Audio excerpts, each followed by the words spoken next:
O podcast que você ouve agora é uma produção da Central 3. Cristo Redentor, braços abertos sobre a Guanabara.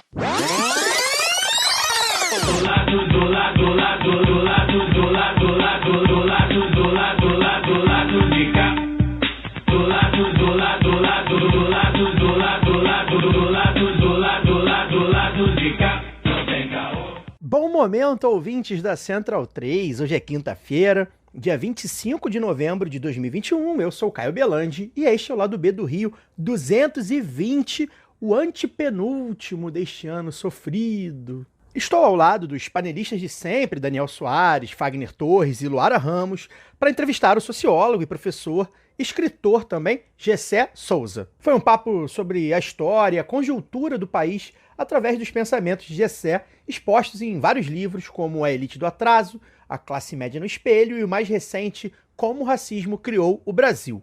A entrevista ficou bem legal, viu? Antes da gente ouvir o Gessé, vou dar aqui um recadinho, tá? Dia 9 de dezembro, quinta-feira, às 20 horas, 8 horas da noite, estaremos ao vivo no YouTube fazendo a live de encerramento do ano do Lado B do Rio, tá? Então você já marca aí na agenda, para interagir com a gente, tá? 9 de dezembro, 20 horas, no youtube.com/Lado B do Rio, o último Lado B do ano, ao vivaço, tá? E aí na sexta, dia 10, ele vai entrar normalmente no feed. Mas claro, a gente espera vocês para interagir com a gente, mandar perguntas, comentários, enfim. Agora você já sabe os recadinhos dos nossos parceiros. Hey, Caio! How are you?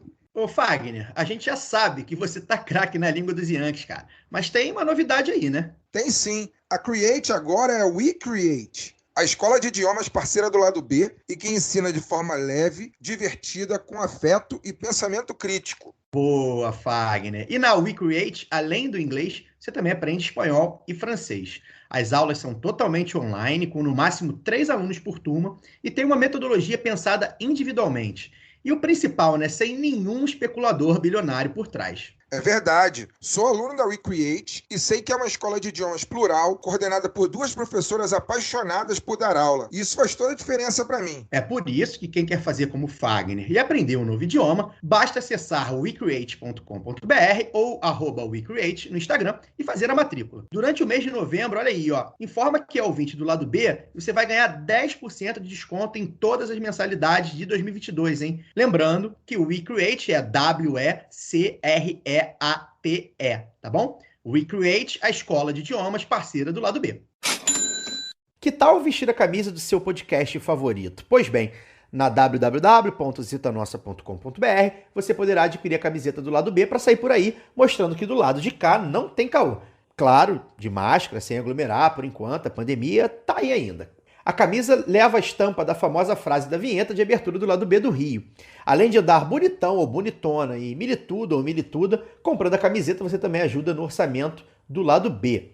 A parceria com a Zeta Nossa também dá mamatinha para os ouvintes, em 15% de desconto nas compras no site usando o cupom LADOB15. Então siga @Zeta Nossa no Twitter e no Instagram, veja a estampa lindona da camisa do Lado B e outras estampas maravilhosas e compre a sua brusinha em www.zetanossa.com.br. O Lado B do Rio é um veículo independente financiado unicamente pelos ouvintes. Se você quer e pode nos ajudar, seja um apoiador ou apoiadora do Lado B pela Aurelo. A partir de R$2 você já colabora com a produção de conteúdo e de quebra poderá ouvir os conteúdos exclusivos.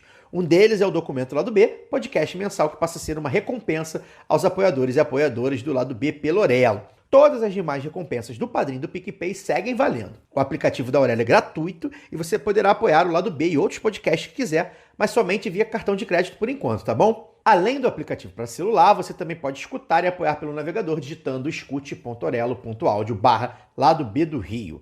A Aurelo é a primeira e única plataforma que remunera os produtores a cada play. Mas não se esqueça, você continua livre para ouvir os programas onde quiser. Tanto o Lado B do Rio quanto o Lado B Notícias seguem gratuitos e livres semanalmente em qualquer plataforma. Quem quiser dar uma ajuda a mais, a recomendação é ouvir o Lado B pela Aurelo. E para quem quer nos apoiar ou já nos apoia, dê preferência para apoiar pela Aurelo.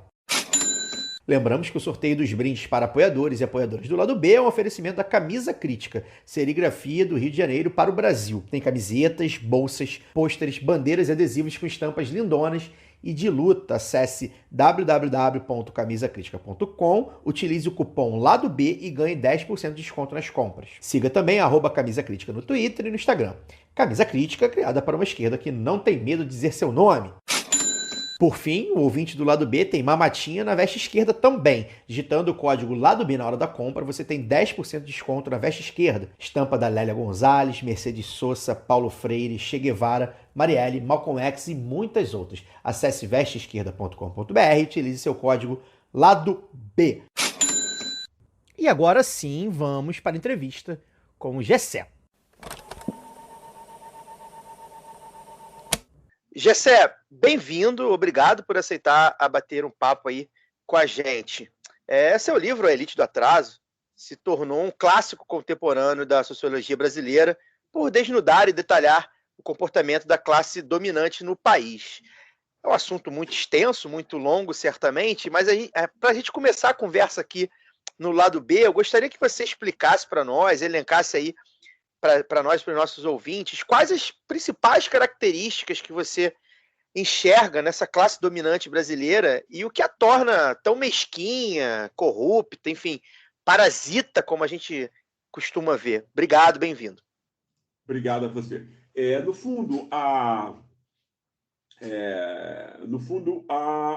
Isso tudo é um processo de conhecimento, né? Essa questão de desvelar quais são os aspectos da dominação social no Brasil, né, sempre foi o meu ponto de reflexão, desde que eu decidi me tornar um intelectual. Isso são processos de aprendizado.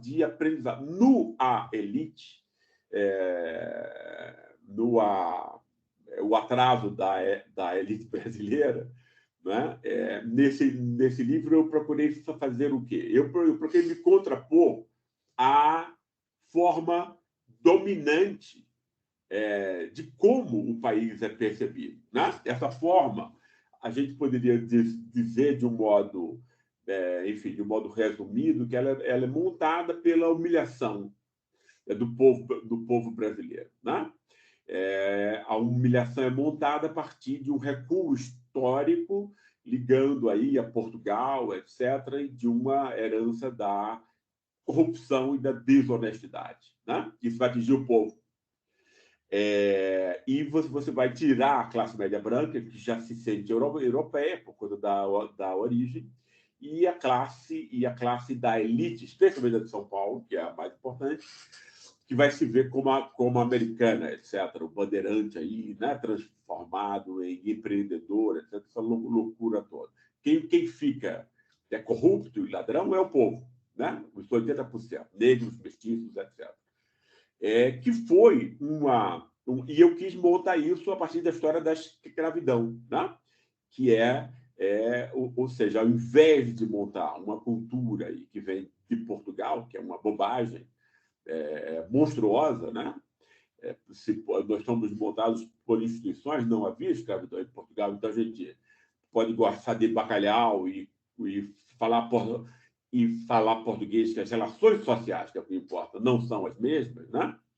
Que foi todo montado para criminalizar o povo, né? E tornar o assalto dessa elite invisível, que é o que todo o esquema de poder quer, se tornar invisível. Para isso, você cria o bode expiatório perfeito, que é você criminalizar o Estado, a política, o voto e a participação popular, né? Eu quis denunciar isso, né? Ou seja, uma interpretação que eu quis fazer foi uma interpretação nova sobre o Brasil, né? Ela não é a interpretação dominante, né? É que eu acho que só tem uma, né? E que domina a esquerda, domina partidos de esquerda, né? Etc. Né? E eu quis montar uma outra, né? Que vá de encontro a isso, que perceba a dor e o sofrimento montado a partir da escravidão, que é realmente o nosso ponto inicial. Esse foi o ponto a elite do atraso. Para me contrapor a Sérgio Buarque, que é o pensador elitista, né, que tira onda de que é crítico, etc., claro, né, mas que é o pensador elitista mais importante do Brasil, né, ou seja, que vai influenciar todos os outros. Né? Então, foi exatamente em relação a isso. Né? E, obviamente, o tema esse tema é o racismo, né? Como eu tento desenvolver nesse livro aqui, que é o último, que é uma reflexão mais completa acerca desses aspectos que eu tenho levado a vida aí para tentar compreender melhor. Opa, oi, Gessé, aqui é a Luara, tudo jóia? Gessé, olá, a gente aqui no lado B, joinha. A gente aqui no lado B, Gessé, sempre tenta fazer um debate mais crítico sobre o papel da imprensa, e no Brasil isso é desafiador por diversos motivos, né? E eu lembro que uma das coisas que eu destaquei quando li A Elite do Atraso foi a forma como você diferenciou o desenvolvimento da esfera pública e depois também da própria imprensa, como aconteceu no Brasil, e diferente de outros países, né? Acho que você citou a Europa. Eu queria que você falasse um pouquinho para a gente aqui, para a gente entender mais sobre as peculiaridades dessa mídia corporativista brasileira. Claro. Esse ponto é extremamente importante que você traz aqui, porque o tema da imprensa ele é fundamental. Porque, no fundo, o esquema de dominação moderno, né, que já operava no Brasil desde 1930, envolve o quê? A elite rouba, né? A elite brasileira é uma elite de ladrão, basicamente. Isso estou dizendo retórico, né? É como as coisas são, né? É uma elite de ladrão de terra e assassino no campo, né? É uma elite rentista que rouba o orçamento público, né? A dívida pública que a gente paga, por exemplo, é uma fraude só, claro, senão ela não seria inauditável. Como é que você paga uma dívida que você não sabe a quem você paga? Obviamente, isso é motivado por roubo, né? Nada disso é discutido, percebe? Então, você tem uma elite que assalta e você tem uma imprensa que mente, né? Que tem que distorcer sistematicamente a realidade. Uma imprensa que hoje em dia, por exemplo, dos bancos, como antes era dos proprietários rurais e da elite financeira da época. Então, a imprensa envenenada, a imprensa corrupta, venal, das piores imprensas do mundo, que tem que ser regulada. A imprensa não é assim. A imprensa não deve ser assim. A imprensa não é assim em vários lugares. Né? A imprensa tem que informar, ela tem que ser plural. Né? Ela não pode veicular apenas o interesse dos bancos. Isso é uma mentira, isso é uma manipulação. Né? A democracia não é só o voto, é o voto refletido. E para que você tenha um voto refletido de opiniões de consciência, você tem que ter pluralidade de informações, senão o cidadão não pode montar a sua própria opinião. Se ele recebe só uma, ele vai refletir aquilo, claro. Né? Então, é uma manipulação autoritária, né?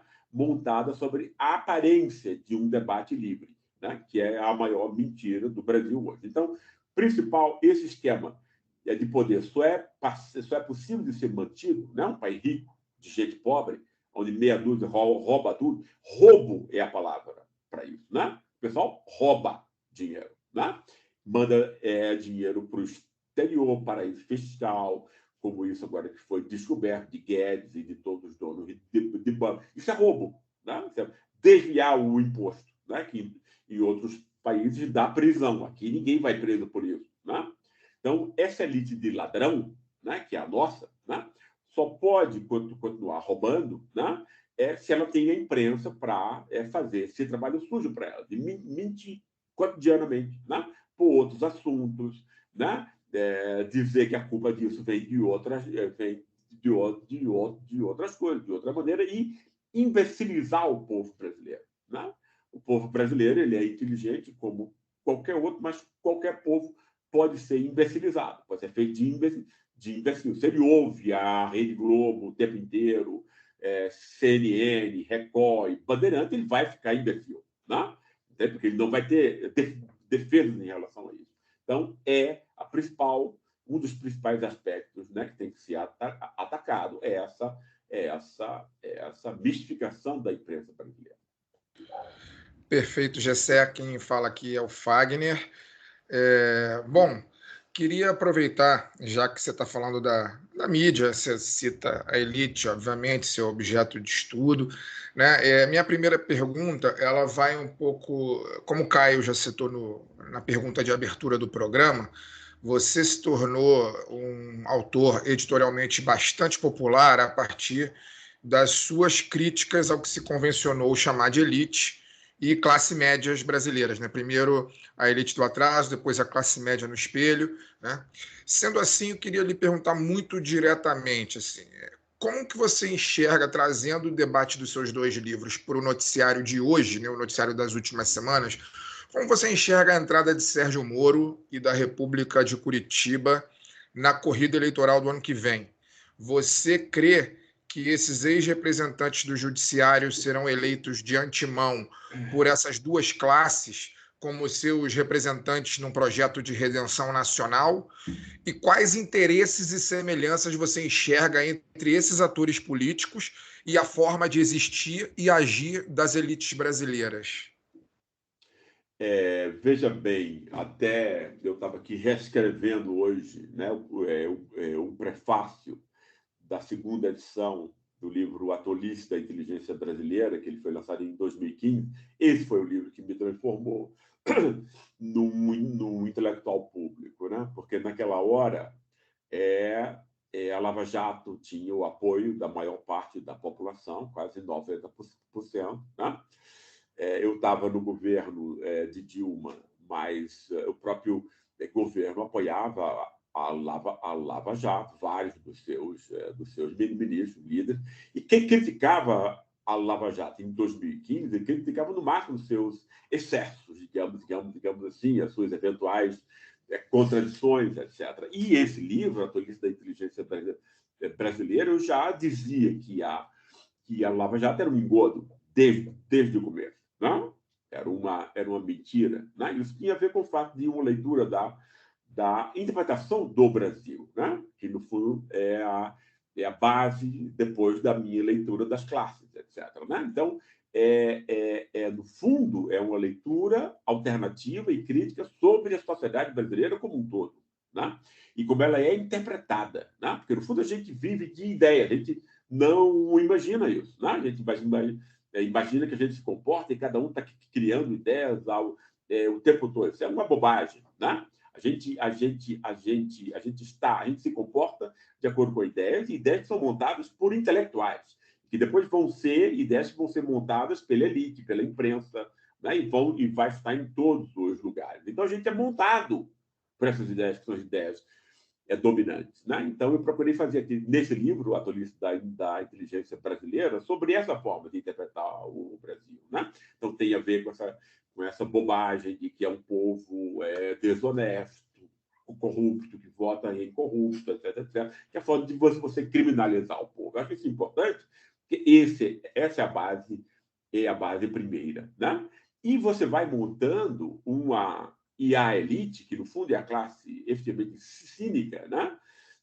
Desse arranjo inteiro, ela é cínica por quê? Porque a elite sabe que quem rouba é ela, né? Né? Ali quando você vê André Esteves ali, né? Conversando com os seus investidores, ele sabe que quem manda é ele, que o cara do Banco Central liga para ele para ver a taxa de juros, que o presidente da Câmara, que tem um voto comprado por ele, pelos seus amigos, vai perguntar o que ele quer. Ou seja, a elite sabe que ela manda e que e ela cinicamente sabe o que isso implica para as outras pessoas. Mas as outras classes não. E muito especialmente a classe média. A classe média é importante, né, para a elite. Por quê? Porque a elite é muito, muito pequena, né? No máximo, 0,01% tem toda a propriedade do Brasil, né? Não o Jeep Renegade e o apartamento, como a classe média imagina, né? Mas a real propriedade é que vai controlar tudo, né? Isso é de 200 mil pessoas, inclusive a família. E a elite, então, não pode ser um agente, ela pode controlar por trás, né? Mas ela não pode ser um agente político. Ela precisa ter uma massa de manobra, né? Uma espécie de tropa de choque em que ela possa pôr nas ruas, sempre que ela achar necessária. A elite vai achar necessário isso quando? Quando alguém tiver um líder popular pegando 20%, 30% que seja do orçamento público e dividindo esse orçamento público, que é o que é necessário para a inclusão popular. O orçamento público é pago pelos pobres, né? Os ricos não querem isso. Os ricos querem roubar o orçamento inteiro, botar no bolso. É isso que está acontecendo agora, pessoal, né? Vamos abrir a cabeça. Ninguém está falando nisso porque todos os jornais pertencem a esse pessoal. Ninguém quer ser demitido, né? Não sai nada, né? Obviamente, né? Isso é roubo, né? E aí as ideias, portanto, que vão criminalizar o povo vai ser importante para essa elite. Por quê? Porque ela pode culpar o próprio povo, né? E vai substituir o racismo que existia antes, o racismo explícito, né? Porque era negro, porque era mestiço agora, e que depois de Getúlio Vargas vai ser necessário, porque Getúlio tinha interditado o racismo, né? Aberto, né? Então vai ter que inventar, vai ter que ter intelectual, talentoso, para transformar esse racismo racial em racismo cultural, né? Que vai dar baseado na noção de um povo desonesto, né? Mas você humilha e você derrota a autoestima, a autoconfiança de um povo inteiro, né? Quando você usa a pecha de desonesto. É um substitutivo do racismo, sem precisar tocar em raça, né? E você ainda tem o apoio da classe média branca, né? Que não tem a propriedade que ele tem, mas tem o quê? Tem o capital cultural, tem o conhecimento e a reprodução desses privilégios educacionais que vai garantir aos brancos, né? Todos os bons empregos. Essa é a aliança de poder no Brasil, né?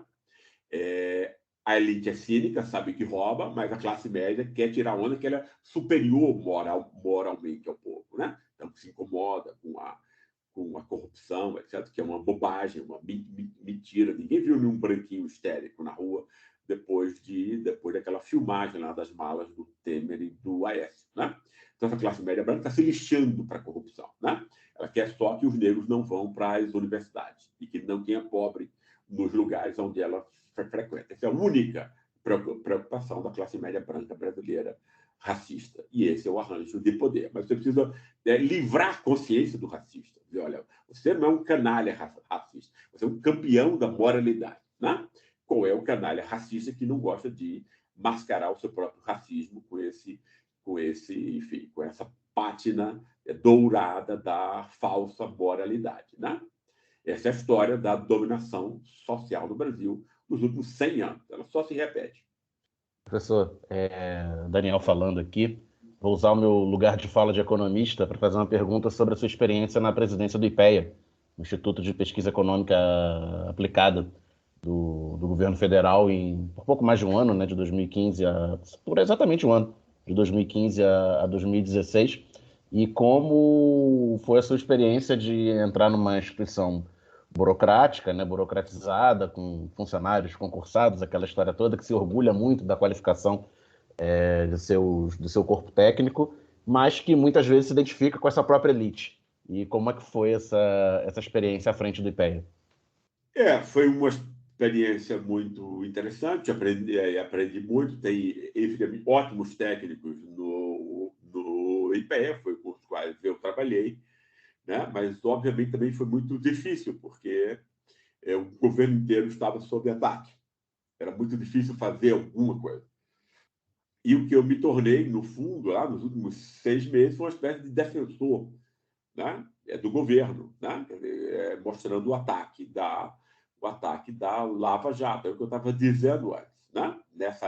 Nessa época, ninguém atacava a Lava Jato enquanto tal. As pessoas tinham, no máximo, uma crítica aos excessos, etc. E o governo ficou completamente desprotegido, só apanhava, né? E com o lançamento do Atolice, da inteligência brasileira, e a ligação disso com a Lava Jato, e o que estava acontecendo naquele instante, né? Eu virei uma espécie de defensor, né? Do governo na mídia, na Folha de São Paulo, em vários jornais, etc.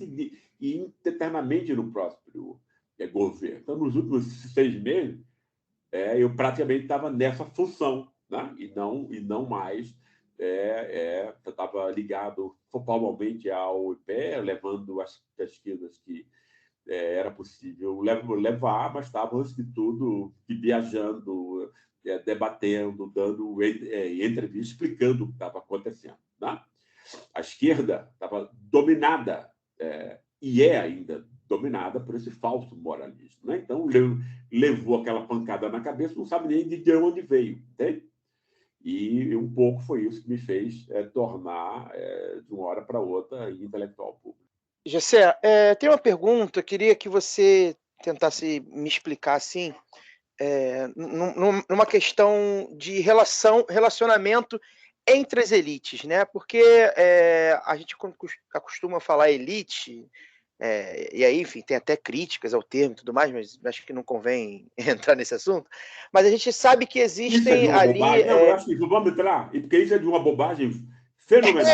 Eu acho Aí as pessoas acho que não. mas elite é um negócio bom e tal, é coisa de classe dominante e tal. Meu Deus do céu, vamos se importar com o que importa. Né? Elite não significa uma coisa boa. Né? Significa simplesmente que você controla.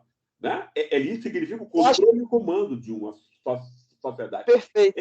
Eu digo isso, Caio, porque várias vezes eu fui para universidades, boas universidades, e eu via crítica desse tipo de coisa de outros professores, que é uma crítica superficial, não tem, enfim, sem noção, não tem nada a ver. Né? Tem aspectos que são muito mais importantes do que isso, do que ficar com filigranas, né, de palavras. Eu acho que eu deixo isso para academia. Mas eu acho importante, né, eventualmente está tratando aqui de uma nova compreensão de se perceber o Brasil. É isso que eu estou fazendo. Essa é a minha luta, entende? Isso é um negócio muito mais importante do que ficar, né, pegando, enfim, a semântica de termos, etc. Né? Mas bora em frente. Eu estou de acordo. Acho que isso é o secundário, deixo para a academia discutir esses termos. Mas aí eu queria que você falasse um pouco como se relacionam essas elites, né? Porque a gente vai ter, desde o agronegócio, que é talvez hoje a mais preponderante no atual cenário que a gente analisa a conjuntura, né? Talvez a elite do agronegócio, né? do interior, principalmente, né? das terras do Brasil hoje sejam preponderantes, mas durante esse século e durante os outros séculos havia revezamentos entre eles, né?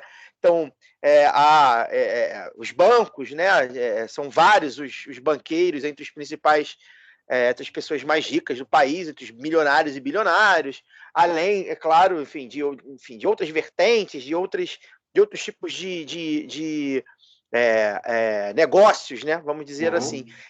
Eu queria que você falasse como é que isso se dá, essa relação, porque muitas vezes parece que pode haver alguma convergência, ou quer dizer, acredito que a maior parte do tempo haja uma convergência, e outros eu acho que a questão econômica, elas também se entram em conflito, enfim, por razões de mercado mesmo.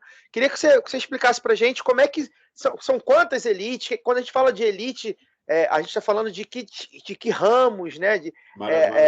Desde o agro do cara lá de Goiás até o banqueiro de São Paulo, da Faria Lima, etc. Como é que essa relação no Brasil, detalhar essa relação? Claro. Quer dizer, elite é uma elite de proprietários, né? Você comanda a sociedade porque a propriedade está com você, né? Está nas suas mãos, né? E a propriedade ela pode ser desde a propriedade do campo, que, como você bem lembrou, é a elite que está no comando agora, porque você acabou com todas as outras elites, né? Você acabou com a elite industrial e comercial, em grande medida, e rentismo e o grande capital rural, que é o mais atrasado de todos. Ele é bolsonarista, porque ele quer matar índio, né, para tomar terras, ele não quer que o IBAMA trabalhe, ele não quer que a FUNAI trabalhe, né? Ou seja, o povo é uma elite de ladrão e de assassino, não estou falando isso retoricamente, né?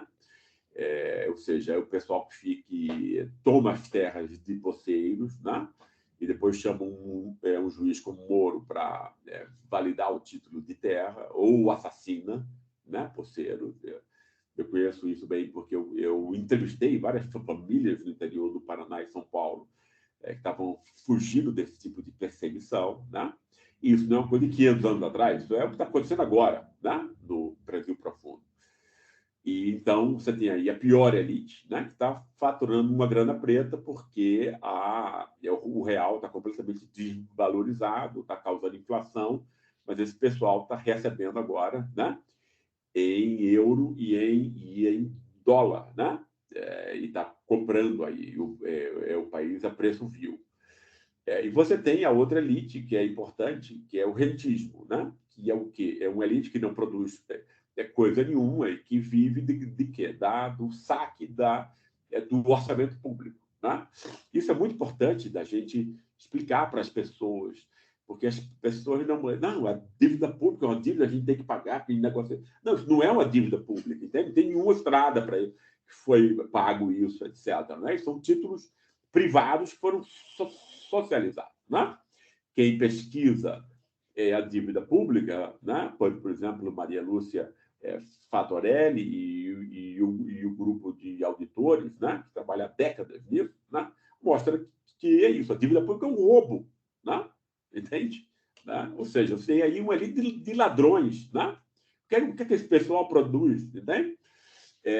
E que estão com Bolsonaro, estão com todas as formas que têm a ver com você reduzir trabalhadores e os seus direitos a nada, né? Então, essa elite, eu me refiro a essa elite, né? A construção dessa elite, especialmente a elite rentista e a elite rural hoje em dia, né? Porque você acabou com o que restava de elite industrial, né? Então, esse é o quadro que nós nos encontramos hoje. Né? Elite é uma elite de proprietários, né? E pode ser uma elite diabólica, maligna, né? De gente de último calão, como é efetivamente a nossa elite. Bom, vamos lá, professor Gessé. Fagner falando novamente.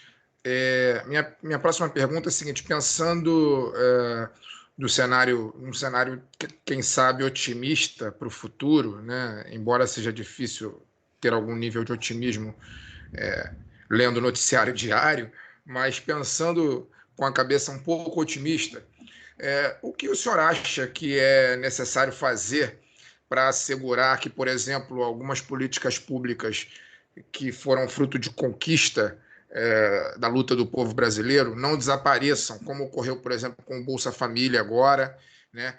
E que, a meu ver, corre o risco de acontecer em breve com as ações afirmativas, né, das universidades. Ano que vem elas vão passar por um processo, né, de 20 anos de reanálise, né? E eu acho que assim, para o governo que a gente tem, o sonho é que os negros, como o senhor mesmo já disse, não tenham acesso à universidade, hipótese alguma, né? E eu acho que essa discussão, de alguma maneira, ela vai vir à tona, porque tanto o Bolsa Família quanto as cotas sempre foram atacadas pela grande mídia, pela classe média, enfim. O senhor já tratou isso muitíssimo bem. E aí, o que o senhor acha que é necessário fazer para que algumas dessas políticas públicas, imaginando um futuro melhor, não desapareçam, né? E é possível alcançar algum nível de justiça social nesse modelo e com essa herança, esse modelo econômico e essa herança escravocrata ao qual o Brasil integra? Eu até pensei, e eu até estava pensando que a gente iria tratar hoje mais do meu último livro, Como o Racismo Criou o Brasil, né? Porque foi recém-lançado, era um livro que eu tinha mais interesse de debater, no fundo, até porque ele também lida com esse aspecto e tal, né? Quer dizer, ou seja, o racismo tem que ser bem compreendido entre nós, né? Esse é um ponto principal, né? Eu parti da ideia de que o racismo racial comanda, né? O sistema de dominação e de humilhações, né? Que formam a sociedade brasileira, mas o racismo racial não é o único, né? Existem outras formas de racismo, inclusive você pode ter o racismo racial sem que você perceba, sem que você fale em raça, né? Mas as vítimas vão ser os negros, e as vítimas vai ser o negro pobre, vai ser a classe raça dos humilhados e marginalizados no Brasil, né? Que é, no fundo, a classe que sempre me interessou, no fundo, né? Foi a que eu estudei primeiro, mais tempo, que é o que eu chamo de ralé brasileira, né? Uma ralé que é construída para isso, né? De tal forma, a denunciar os seus... o racismo ele vai ser montado de diversas maneiras, né? Tem o racismo cultural, o racismo científico, né? Que vai fingir que o racismo racial e de classe morreu para ele continuar vivo, né? É isso que eu procuro mostrar no livro, né? E eu acho vários temas da discussão racial no Brasil, hoje em dia, né? Temas que têm que ser discutidos de um novo modo, né? Temas como lugar de fala, representatividade, ou seja, a forma como o racismo foi capturado pelo capitalismo financeiro, né? De forma meritocrática, onde alguns negros são inseridos, né, em prejuízo dos 99,9% de negros que continuam, né, na marginalidade, que vão ficar mais esquecidos ainda, né? E os bancos e a Rede Globo vão poder tirar onda de que estão sendo emancipadores e tal, quando, no fundo, você está legitimando a ideologia meritocrática e individual, como isso se dá, que é uma prática que o Brasil já faz há 500 anos, você não precisava ter importado essa ideologia dos Estados Unidos, como aconteceu agora, né? Então, o Brasil já faz isso há 500 anos, sempre integra os elementos mais talentosos dos mestiços e dos negros, né? Desde que seja individual, né? Não pode ser, né, a classe inteira, a raça inteira, né? Esse é um tema, por exemplo, fundamental e que eu vejo muito pouca gente discutindo, né?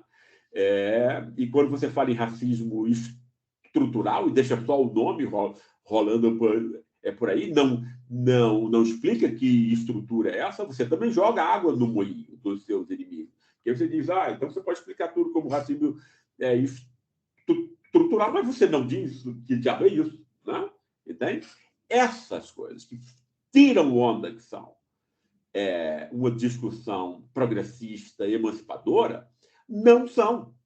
Então, contaminando o debate público. Dominam os partidos de esquerda, por exemplo, né? E dominam várias das formas de reação popular, né? Ou seja, fazem um serviço para a elite, para os seus inimigos, etc. Né? Então, por conta disso, eu queria muito discutir esses aspectos, né? Porque isso quebra a solidariedade popular. Isso faz com que, né, que questões que são fundamentais e políticas universalistas, né, para os negros e para os pobres, né, não possam ser debatidos como eles deveriam, inclusive as cotas, né?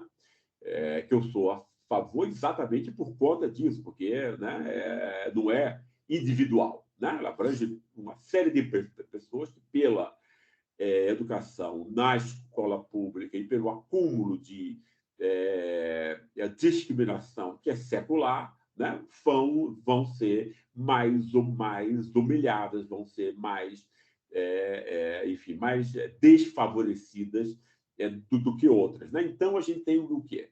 Para repensar isso, a gente tem que repensar também, né, o que é considerado um discurso efetivamente emancipador entre a gente. Porque para a elite é importante, né, que você engane o povo, né? Finja que seja emancipador, né? Com esse negócio de representação, lugar de fala, etc. Você está representando quem? Irmão? Quem foi que deu essa procuração para você, etc. Tem lugar de fala de quem? Né? Que história é essa mentira absurda que o oprimido sabe mais sobre a opressão do que outra pessoa? Isso é uma demagogia barata, né? Obviamente, né? O oprimido é quem sabe menos normalmente, etc. Né? Entende? Então, você tem aí todo um discurso, né, que finge ser emancipador, que tem enorme penetração nos movimentos populares e nos partidos de esquerda. Essa crítica a gente deveria, Wagner, começar antes até, né, do que as outras formas, que foi o que eu tentei fazer nesse último livro, por exemplo. Né? Não só, né, criticar as concepções dos conservadores e tal, né? Essa ideia aí da Lava Jato, etc., mas também aquilo que tira a onda de emancipador e não é. Certo, Gessé, é Luara aqui de novo. O senhor tem produzido muita coisa e participado ativo e constantemente, né, de debates do campo progressista. Inclusive, a gente começou aqui falando do Elite do Atraso, mas com certeza chegaríamos aos seus lançamentos mais recentes, né, como o senhor já antecipou aí na resposta ao Fagner. E nesse mesmo sentido da sua produção, eu queria saber qual que é a sua avaliação, assim, como tem sido para o senhor, como autor e também como observa essa organização, né, de possíveis estratégias do campo progressista para o próximo período, depois que a gente teve acesso aí também às elaborações, né, a esse debate público que foi lançado com tanto sucesso pelo Elite do Atraso, com as suas outras produções também. Então, eu queria saber, de acordo com essas produções, tanto desde a Elite do Atraso até as mais recentes, assim, dos debates que o senhor tem participado, como é que se houver essa organização aí do campo progressista, que você tem, desses debates que você tem participado, a partir disso, como é que você vê o campo progressista se organizando a partir dessas ideias que têm sido colocadas em debate e das suas mesmas, sua percepção como autor para o próximo período, suas avaliações, assim? Tá. Eu vejo com muita preocupação, né? Eu acho que o campo da esquerda tem problemas que são muito graves, né? Antes de tudo, tem a ver com o fato de que os políticos da esquerda também são de classe média, e quem é de classe média imagina que todo mundo pensa com as suas próprias categorias, ou seja, quer dizer, quem é de classe média universaliza as suas condições, né, de compreensão para todas as outras classes, o que é um erro absurdo, infantil. Né? O pobre não pensa assim.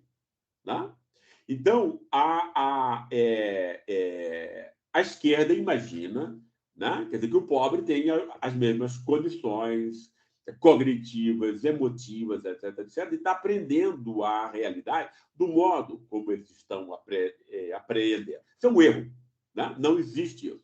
Né? Então, eu não vejo na esquerda a preocupação de quê? Né? De disputar as narrativas, né?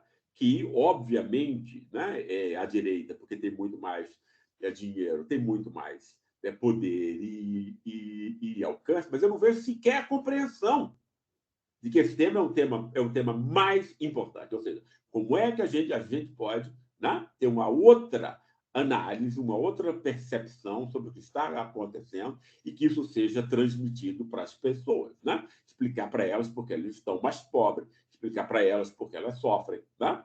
Quer dizer, você não vê isso acontecer. Né? Você não vê a necessidade de um processo de conscientização, por exemplo, que no Brasil foi levado a cabo apenas por Getúlio Vargas. Né? O PT jamais fez isso, por exemplo. Né? Apesar de ter feito políticas muito importantes, né? Deixou que a Rede Globo explicasse isso para o povo. Entende? Isso continua acontecendo. Né? Não vejo ninguém preocupado efetivamente em passar uma outra compreensão dos fatos ao povo. Porque essa é a questão principal, Luara. A principal questão política, né, é como as pessoas vão compreender o mundo. São as ideias. Né? Entende? Isso também eu acho incrível, né? Entende? Que isso não é percebido como o ponto mais importante. A gente não é abelha, a gente não nasce com um DNA ou com instintos, etc. A gente nasce, né, sem isso e com ideias que vão comandar o nosso comportamento. Se você não critica as ideias dominantes, as pessoas vão continuar se comportando como elas se comportam, vão continuar sendo manipuladas, etc., etc. Né? É uma sorte que a gente tem ainda alguém como Lula. Ele incorpora na pessoa dele, não numa narrativa, não num discurso, não num projeto, como deveria ser o caso, né? Ele incorpora na pessoa dele, né, esperanças, anseios, etc., etc. Entende? Né? Sem Lula, a gente sequer isso teria. Né? Então, eu acho extremamente grave isso. Né? É uma esquerda desnorteada, né? Sem projeto, né? Que não critica os projetos dominantes, né? Que é uma presa fácil, portanto, né? Para todos os discursos falsamente críticos, né? Como lugar de fala, como não sei o que, e essa bobageira toda, né? Eu digo bobagem, porque é bobagem. É bobagem no sentido científico, é fácil, é extremamente frágil, é fácil de desmontar, fácil de desconstruir e tem efeitos políticos extremamente nefastos, né? Nada disso é debatido como deveria ser. É tudo pensado no curto prazo, é tudo pensado na próxima eleição. Então, eu vejo isso com muita preocupação, né? É claro que a gente tem aí a sorte de ter uma grande figura, né? Lula, no caso, né? que parece que resolve isso tudo. É como se o povo tivesse consciência, porque escolhe o Lula, né? Mas são outras as razões. Às vezes me dá muito desespero, né, de tentar passar essas preocupações e ninguém entender efetivamente, né, do que eu estou reclamando, entende? Certo. Acho que até a questão do populismo também, né, que eles usam para poder combater tanto a figura do Lula, revivaram esse debate aí do populismo, que é onde acho que tentam pegar o Lula ali pelo calcanhar, vou dizer assim, tratar como um mero populismo. Exato. É um negócio incrível isso, né? Populismo foi uma palavra que a elite criou, né, para estigmatizar todas as políticas que fossem em benefício do povo, né? Então, no Brasil, se acredita, né, que o que você faz para 80% da população é populismo, né? Então, democracia é o que você faz, obviamente, para os 20%, entende? E muita gente, né, enfim, engole esse tipo de explicação, etc. Né? Então, eu acho que tem que ter muito cuidado ao usar essa palavra, né? Entende? Quer dizer, eu acho que toda política deve ser populista, ou seja, em benefício do povo, em benefício da maioria, né? A demagogia manipuladora é um outro assunto, né? Entende? E ela não merece o nome populismo. Professor, dentro do seu novo livro, né, que você discute o papel do racismo na construção da sociedade brasileira, que características que o senhor observa como específicas da sociedade brasileira, que são específicas da sociedade brasileira e a diferenciam do racismo que é observado em outros países, tanto os em desenvolvimento, né, do sul social, quanto dos países do norte? Eu acho que, por exemplo, o racismo e a importância do racismo torna o Brasil muito parecido com os Estados Unidos, por exemplo, né? O número de negros nos Estados Unidos é bem menor, mas a política americana é dominada pelo racismo, né? Do mesmo modo como a política brasileira é dominada pelo racismo, né? Todo esse tema, e é isso que eu tento mostrar no livro Como o Racismo Construiu o Brasil, toda a ideologia elitista que passa a ser dominante a partir de 1930 contra Getúlio Vargas, né? Ela vai fazer o quê? Olha, ela vai pegar a noção que se tinha do povo brasileiro, porque ele é mestiço e negro, como a lata de lixo da história, né? Essa era a concepção que até 1930 todos, sem exceção, todos os intelectuais brasileiros tinham da sociedade brasileira. Obviamente, né? É o que se tinha da política, etc. Todo mundo achava isso, né? O racismo era aberto, né? Com Vargas, né? E se utilizando da noção do bom mestiço, que é uma tentativa de inversão do Gilberto Freire, né? Ou seja, uma tentativa de ver alguma coisa de positivo no povo, né? Etc., claro, sem criticar o racismo cultural e científico que estava por trás disso, né? Mas tentando ainda assim mostrar que o povo não era essa lata de lixo inteira, né? Ele não critica o quê? Ele não critica a oposição entre espírito e corpo, que é a oposição que vai estar presente em todos os racismos, inclusive o racismo cultural. Você diz que os Estados Unidos e a Europa, né, são superiores, que eles são as culturas do espírito, etc. Então, você tem que convencer os latino-americanos, africanos e asiáticos que eles são o corpo, né? Afetos, etc. Ou seja, tudo que nos aproxima dos animais, né? Gilberto Freire não criticou esse racismo implícito, cultural e científico, que domina as ciências até hoje, né? Mas ele tentou, dentro desse campo minado, tornar o menos ambíguo a noção de povo brasileiro como lata de lixo da história. Né? Então, quis dizer que aqui havia, né, aprofundou aí as ambiguidades do corpo, digamos assim. Né? Quer dizer, então, você vai celebrar o sexo, ao invés de apenas condená-lo, a hospitalidade, o calor humano, etc. Você vai tornar essa coisa afetiva positivada. Né? Isso foi importante para Getúlio Vargas, porque ele usou isso para interpretar o Brasil de um outro modo. Né? Montou propaganda disso. Getúlio não foi só um cara que industrializou o país e pretendeu incluir as classes populares. Ele também fez uma revolução cultural que ninguém fez, fora ele. Né?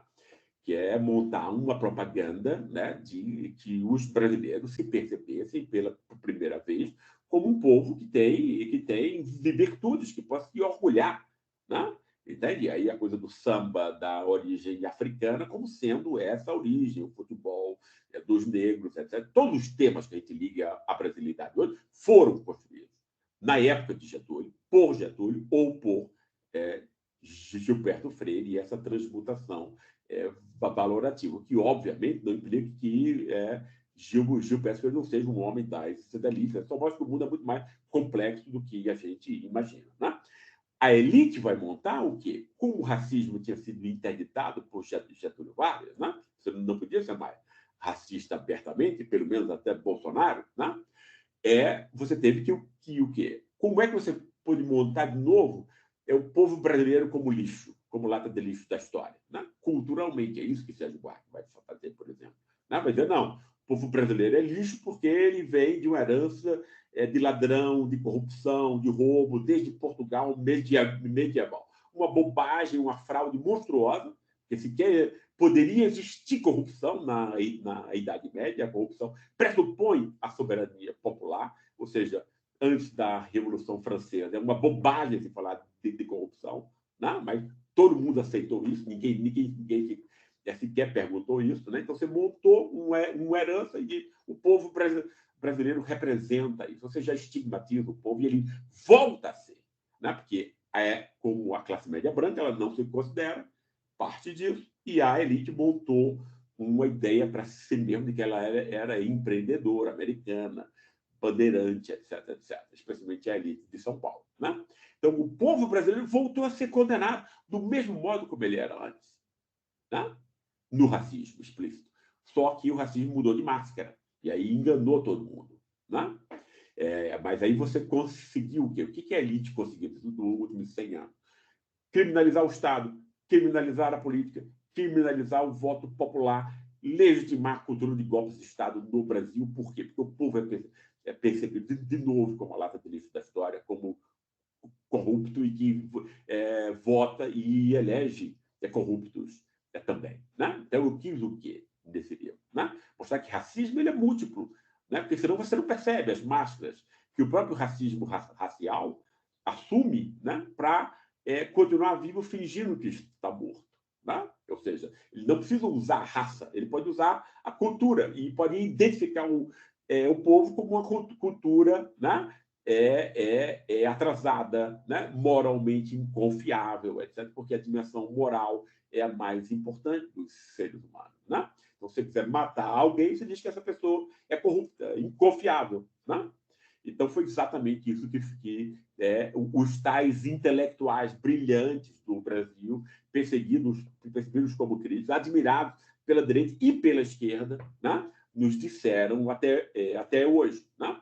Eu procurei nesse livro mostrar o quê? O racismo ele se substitui, ele é múltiplo. Né? Daí a ideia de um racismo multidimensional. Né?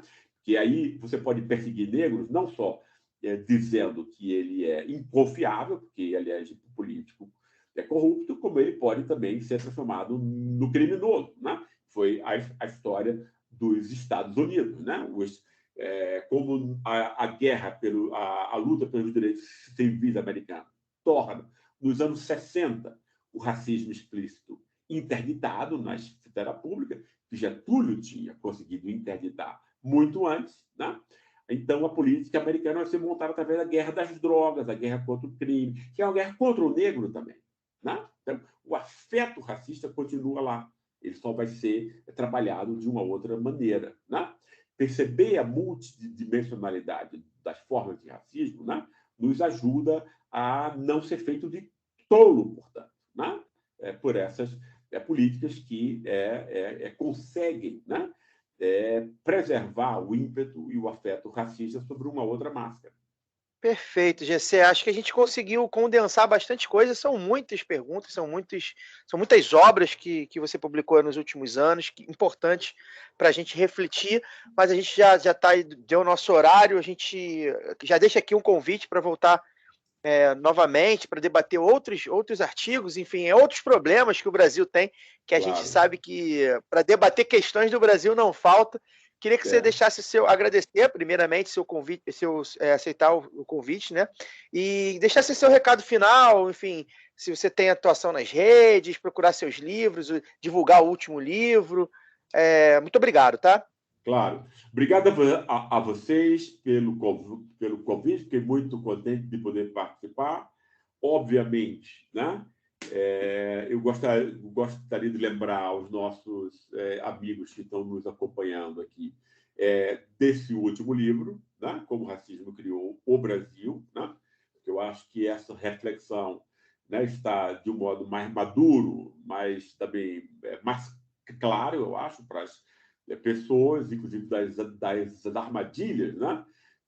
De supostas formas emancipatórias e, obviamente, me disponho, quer dizer, no futuro, voltar a participar aqui com vocês, né, desse tipo de debate. Gostaria de deixar um grande abraço para todos que nos acompanharam e para vocês também. Bem, mais uma entrevista aí com mais um pensador contemporâneo, já é bastante coisa para falar. Acabou que a entrevista ficou curta, como vocês viram, foi rapidinho, mas acho que a gente conseguiu condensar bastante coisa, conseguiu falar sobre bastante coisa. Espero que a gente consiga conversar com o Gessé mais aí ano que vem. Tem um livro dele muito interessante também sobre a guerra contra o Brasil, sobre o imperialismo norte-americano. Enfim, tem muita coisa para falar, mas acho que os ouvintes vão gostar. A gente conseguiu resumir aí um pouco dos pensamentos e dos livros desse pensador do Brasil atual. Luara, boa noite. Boa noite, Caio, Fagner, Daniel.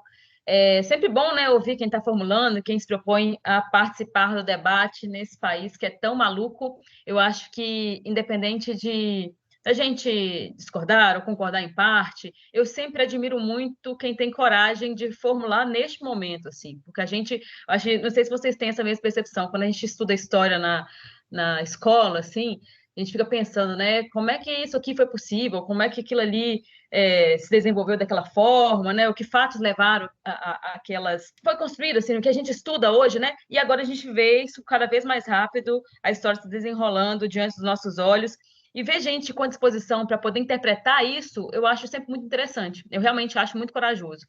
Então, é muito legal poder participar, fazer umas entrevistas assim. A conversa com o Gessé, acho que rendeu bons momentos aí, como a gente tem feito também aqui no Lado B, recebido muita gente disposta, né? Eu diria assim como a gente também está com uma disposição danada para poder falar, interpretar, formular, xingar quando a avó da gente deixa. Então, espero aí que o pessoal tenha gostado. E esse é o meu boa noite de hoje. Pois é, Laura, participar do debate público, eu até fiz essa reflexão aí outro dia num grupo que eu participo. Participar do debate público, né, construir, militar, enfim, lutar, o nome que você preferir usar, é complicado, é difícil, né? Então eu valorizo muito isso de fato, né? Você colocar o seu nome, seu estudo, seu tempo, enfim, para tentar formular ideias e teses, enfim, realmente você tocou num ponto muito interessante. Como sempre. Fagner Torres, boa noite. Bom, boa noite.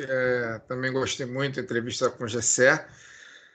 Meu boa noite vai para você, Caio, para Luara, para Daniel, para os nossos ouvintes. E só para não deixar passar batido, né? A gente não fez o caô da semana nesse programa, mas não tem problema, porque as coisas sempre se repetem no Brasil e o que está acontecendo agora fatalmente vai acontecer daqui a 1, 2, 3 semanas e a gente vai ter a oportunidade de falar. Mas Só para deixar, né, frisado, né, que o Brasil, a opinião pública não, né, os formadores de opinião da mídia empresarial brasileira seguem discutindo a Nicarágua, né, enquanto 116 milhões de brasileiros estão em situação de insegurança alimentar, enquanto mais uma chacina ocorre numa favela do Rio de Janeiro, até a última informação eram 9 o número de mortos, né? E enquanto Bia Kicis e Arthur Lira articulam para que o Bolsonaro indique mais 2 ministros ao STF antes do fim do mandato. Então, parece que não tem nada de grave acontecendo enquanto se discute a Nicarágua. E vamos que vamos. Eu não discuti exatamente a Nicarágua, mas eu escrevi um texto sobre isso no site do Lado B do Rio, que eu publiquei na quarta-feira, perdão, que fala sobre isso, né? Sobre o autoritarismo do Lula e do PT, tão visto pelos nossos colegas da mídia empresarial. Convido quem quiser ler o óbvio como argumento, que entre lá no site do Lado B e veja meu texto. E é isso. Quem sabe coisas mais importantes acontecem na semana que vem para que a mídia brasileira, de fato, debata o que deve se debater, né? Um abraço. Até porque, Fagner, quando o Lado B, né, quer debater o que acontece nos países vizinhos, a gente faz o que a gente fez no último domingo, né? Que é uma iniciativa da qual eu me orgulhei muito, ainda nem ouvi tudo, né? Mas vi uma parte que foi a live com especialistas debatendo ali no voto a voto, né, o que estava acontecendo no Chile. Quando você quer saber o que de fato e interessa, né? Até a gente debateu isso lá no Roletão da Pistolagem, né? Não é que não interessa o que acontece agora, de alguma forma interessa para a gente, mas aí a gente faz um debate honesto, né, e antecipado, né? A gente não espera saber o que o PT acha ou o que o Lula acha para a gente achar, né? É o que a gente está fazendo agora com o Chile, por exemplo, né? Então, para quem quiser saber, e outro dia até vieram me perguntar no Instagram, pô, ninguém sabe nada e tal. Mandei a live lá, galera, youtube.com/lá do B do Rio, vai ter lá a live B do Rio, com a Thalita, a Marília, a Giovana, o Fagner na condução, enfim, debatendo ali, né, entrevistas, né, coordenadores de campanha, né, Fagner? O Fagner pode até explicar melhor, participantes lá das campanhas, enfim, mostrando ali a conjuntura ali em tempo real, né, ou seja, a gente não precisa saber o que o PT, o que o PSOL, o que o PSDB, o que sei lá quem acha, para achar alguma coisa, né, a gente vai atrás da informação. Sim. Não, quem também, é importante você ter lembrado nesse assunto, porque foi uma live que muito me orgulhou de fazer, porque a gente fez uma cobertura eu diria a lá Telesur, né, onde nós ficamos durante 4 horas, a Thalita Santiago Tanchait, a Giovana Zucato, que é a nossa parceira aqui do Lado B Notícias, e a Marília Kloss.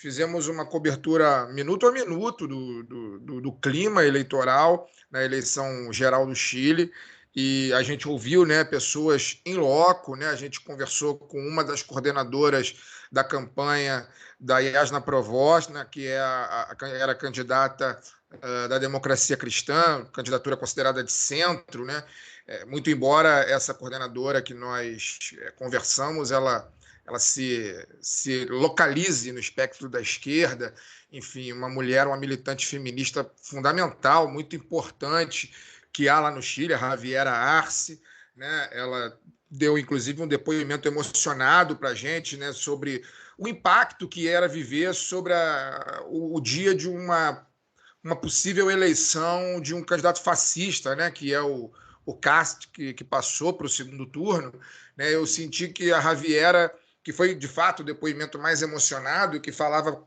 conosco direto de Santiago, das ruas de Santiago, ela falava como eu me vi, né, naquele, se não me engano, 27 de outubro de 2018, né, que foi o momento em que o Bolsonaro passou ao segundo turno, né, e eu me vi muito no depoimento dela. Ela chegou aí às lágrimas, né, durante a live, porque ela pensou no Chile do Pinochet e toda a desgraça que significou a ditadura militar, e depois o neoliberalismo, e depois ela ela falou uma frase durante a live que é muito forte, assim, que é: nós pensávamos que esse seria o momento das mulheres, e a gente está vendo que não, ainda não. Ela falou isso, e foi muito forte ouvir isso de uma mulher de origem indígena, de origem Mapuche, falar isso ao vivo ali com a gente na cobertura. E, enfim, além da Javiera, nós tivemos outros 3 convidados, tivemos especialistas acadêmicos e também militantes sociais, né, que participaram conosco, deram um panorama de como foi aquele domingo de eleição e como eles viam essa ascensão da extrema-direita no Chile, depois de todo o movimento de rua que ocorreu nos últimos anos, né, que levou uma nova constituinte, né? Debateu-se muito sobre esses erros, o que aconteceu, onde eles erraram, por que depois de uma mobilização tão intensa e imensa nas ruas, que derrubou uma constituição ditatorial para colocar uma outra mais plural, por que a eleição não refletiu isso? Né? Por que a eleição coloca no segundo turno um candidato de extrema-direita, né? Como eles costumam dizer lá, um Bolsonaro, eles usaram esse termo, né? Um Bolsonaro que sabe se expressar, assim, ele passa a imagem, ele é um cara de extrema-direita, mas ele passa a imagem de ser um moderado, sendo que é um ardoroso defensor da ditadura Pinochet e a família tem ligações com nazistas na Alemanha. Assim, é um cara assim, dramático assim, para a história política do Chile se o Castro se eleger presidente no dia 19 de dezembro. Enfim, eu achei, assim, eu fiquei de fato, além de emocionado pela forma como, né, os chilenos, sobretudo, se colocaram naquelas 4 horas conosco, mas eu fiquei muito realizado de fazer, a meu ver, jornalismo correto. Assim, a gente fez um trabalho, eu, Giovana, Thalita, Marília, fizemos um trabalho muito correto, assim, de jornalismo mesmo, e a gente vai estar de volta no dia 19 de dezembro, já deixo o aviso aí. Quem quiser entrar lá no YouTube e ver o programa, quem ainda não tiver visto, a audiência foi muito boa, mas quem ainda não tiver visto pode ir lá no YouTube ver, né? Mas a gente vai cobrir também o segundo turno, né? E o segundo turno que está marcado para o dia 19 de dezembro, entre o Gabriel Boric, que é o candidato da esquerda, e o José Antônio Castro, que é o candidato da extrema-direita, e a gente vai cobrir. Dessa vez até vamos fazer uma divulgação mais ampliada, com mais tempo, né? Mas a ideia é que a gente cubra, e de preferência com uma vitória da esquerda, né? Porque não dá para a gente ver um outro país vizinho nosso, né? Irmão nosso, sofrer nas mãos do fascismo, né? Já não basta o que a gente está sofrendo aqui, com esses milhões de desempregados, essas pessoas passando fome, os milhares de mortos da Covid, enfim, nenhum outro país precisa passar pelo duro aprendizado que o Brasil está passando, e eu espero que, de alguma forma, honestamente, a gente contribua para isso. E é isso, né? Bastou uma conexão de internet e pessoas dispostas a realizar uma cobertura para a gente, pelo menos, tentar se inteirar o que acontece nos países vizinhos. Basta isso, né? Só antes de chamar o Dani para se despedir, lembrar também que eu coloquei um textinho lá no site semana passada, falando sobre o Carnaval da Sapucaí, né?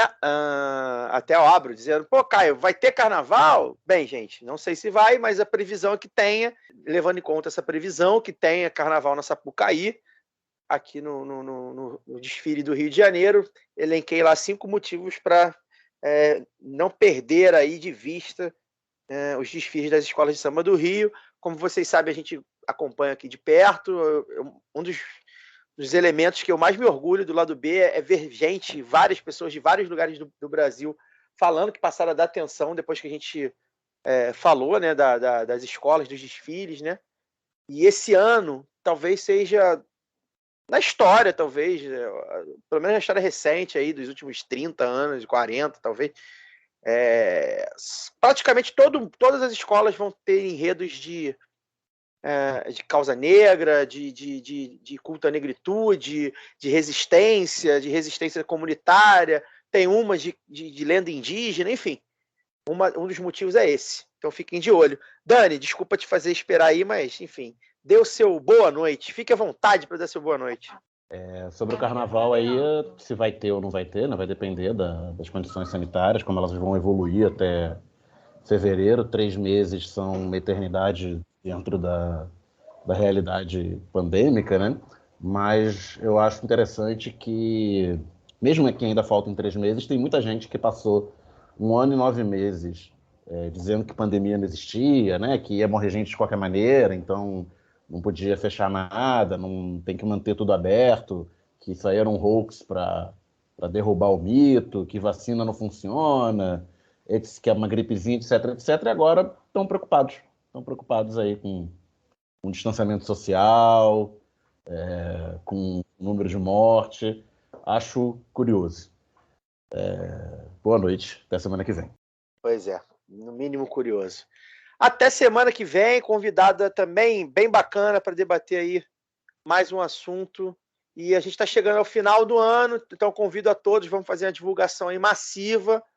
Já falei lá no começo do episódio, mas relembrar que a gente vai ter aí a live de fim de ano, dia 9, quinta-feira de dezembro, 9 de dezembro, quinta-feira, às 20 horas, estaremos debatendo os assuntos e principalmente interagindo com os ouvintes, que é o que a gente mais sente falta, que a mídia podcast a gente ainda não conseguiu achar essa coisa da interação. Então a gente vai lá para o YouTube do Lado B do Rio e interagir com os ouvintes na live de fim de ano. Valeu, até semana que vem.